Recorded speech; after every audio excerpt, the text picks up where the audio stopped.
Hello friends, গানে ও গল্পে জয়ন্তী podcast new এপিসোডে তোমাদের সবাইকে সুস্বাগতম। হ্যাঁ, আজকে বুধবার না, আজ মঙ্গলবার। আমি সাধারণত বুধবার হলেই একটা নিউ এপিসোড তোমাদের উপহার দিই, কিন্তু আজকে সময় পেয়েছি, কাল আর সময় পাবো না। সেই জন্য এত গরম পড়েছে, গত 50 বছরে এরকম গরম একদমই পড়েনি। তাই সত্যি কথা বলছি যে আর পারা যাচ্ছে না। আর মনটাও খুব খারাপ ছিল। আমার এক কাকা, সবার ছোট পরিবারের, হঠাৎ করে চলে গেল, বলতে পারো উধাও হয়ে গেল পৃথিবী থেকে। ভগবানের যে কী ইচ্ছা একসময় আমরা বুঝতে পারি না। তাই জন্য মনটাও খারাপ ছিল। ভেবেছিলাম যে এই সমস্ত অনলাইন ইউটিউব, ফেসবুক এগুলো করে কি হবে, কিন্তু পরে মনে হলো যে না, দাঁড়িয়ে থাকলে তো চলবে না, এগিয়ে যেতে হবে। এবং যেহেতু আগে আমরা একান্নবর্তী পরিবার ছিলাম, তাই জন্য তখন প্রচুর লোকজন ছিল। এখন যেহেতু পরিবার সব ছোট হয়ে যাচ্ছে, তাই এই সমস্ত পৃথিবীকে একসাথে করেছে এই ফেসবুক, হোয়াটসঅ্যাপ, ইউটিউব। আর তোমরাই আমার পরিবার, আমাদের সবার পরিবার, যারা আমরা ইউটিউব করি, ফেসবুক করি, যারা আমরা ব্লগার, যারা আমরা পডকাস্টার, তাদের ছেড়ে আমরা বাঁচব কী করে। তাই আবার শুরু করলাম। আর এটাই তো জীবন। ये जीवन है, इस जीवन का यही है, यही है, यही है रंग रूप। ये जीवन है, इस जीवन का यही है, यही है, यही है रंग रूप। এটাই তো জীবন, জন্ম মৃত্যু। এটা তো একদমই বিধাতার লেখা অতি সত্য ঘটনা। মেনে নিতে পারলেই আমরা সুস্থ স্বাভাবিক থাকতে পারবো। আমাদের এগিয়ে চলতে হবে প্রিয় মানুষদের সাথে কাটানো সুন্দর স্মৃতিগুলো নিয়ে। আর বেশিভাবে তাদেরকে আমাদের সঙ্গে আমরা পাবো, মনে হবে তারা আমাদের সাথেই রয়েছে। তাদের আশীর্বাদ, তাদের ঐশ্বরিক ক্ষমতা নিয়ে আমাদের জীবনে এগিয়ে যেতে হবে।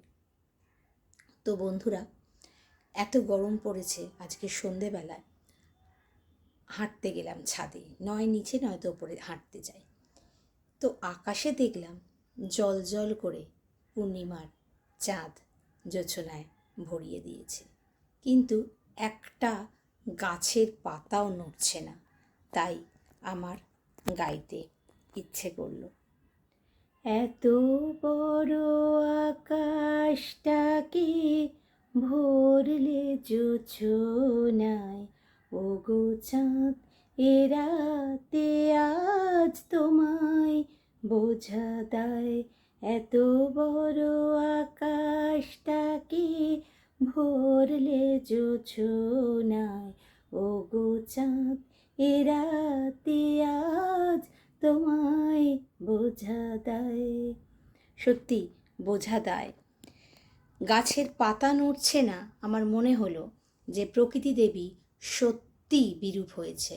এত গাছ কাটা, এত বড় বড় অট্টালিকা, তাই জন্য তারও অভিমান হয়েছে।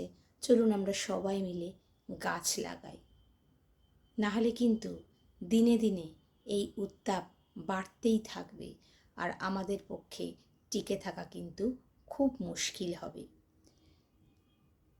তো সেই জন্য আমরা এখন প্রকৃতির কাছে একটাই প্রার্থনা করতে পারি যে বৃষ্টি দাও। চোখে আমার তৃষ্ণা, ও গো তৃষ্ণা আমার, বক্ষ জুড়ে চোখে আমার তৃষ্ণা। শুধু কি চোখে? চাতক পাখির মতো আমরা বসে আছি এক পশলা বৃষ্টির জন্য। কি জানি কবে ঈশ্বর আমাদের দয়া করবেন। এসো হে বৈশাখ, এই গানটা আর আমি গাইব না। এই মুহূর্তে। তার কারণ, যদিও এটা বৈশাখ মাস, বৈশাখ আমাদের অলরেডি এসে গেছে এবং এত দাবদাহে, মানে অতিরিক্ত দাবদাহে আমাদের অত্যাচারিত করছে যে আমি আর বলতে পারছি না। এসো হে বৈশাখ। চাই সবাই সুস্থ থাকো, সাবধানে থেকো, যতটা পারো ঠান্ডা রাখার, বেশি জল খাওয়ার, বয়স্ক লোকেদের সাবধানে রেখো। ঘাম বসেও সবার খুব শরীর খারাপ হচ্ছে, কিন্তু উপায়ও নেই। এই যে আমি তোমাদের পডকাস্ট করছি বলে ফ্যান, এসি সব বন্ধ রেখে, যেন একটা ভীষণ সাউন্ড হয়, তার জন্য আমার একটা অসম্ভব গরম হচ্ছে। বন্ধুরা, সবাই ভালো থেকো, আর আমার চ্যানেলটা ভালো লাগলে অবশ্যই সাবস্ক্রাইব আর শেয়ার করতে ভুলো না। আমি আবার খুব তাড়াতাড়ি আসবো। যাওয়ার আগে আমি অবশ্যই ভালো কিছু তোমাদের শুনিয়ে যাই। হ্যাঁ, যদি এই গানটা শুনে বৃষ্টি এসে যায় তাহলে কেমন হয়। আমার ভীষণ প্রিয় এই মিষ্টি গানটা। দেখো, যদি বৃষ্টি হয়, এই গানটা আগের বছর আমি টিভি প্রোগ্রামেও গিয়েছিলাম, তো বৃষ্টিও এসছিল। দেখা যাক এবার কি হয়। বৃষ্টি বৃষ্টি বৃষ্টি,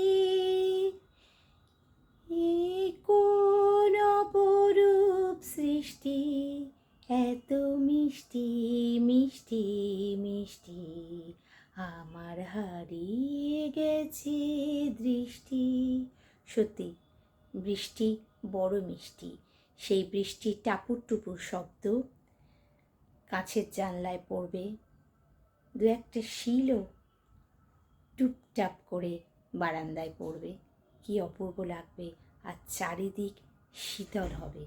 চলো আমরা অপেক্ষা করি, প্রার্থনা করি ঈশ্বরের কাছে, মঙ্গলময় নিশ্চয়ই তাড়াতাড়ি আমাদের প্রকৃতিকে শীতল করবেন। সবাই খুব খুব ভালো থেকো। আবার আসবো পরের সপ্তাহে গানে ও গল্পে জয়ন্তী পডকাস্ট নিয়ে।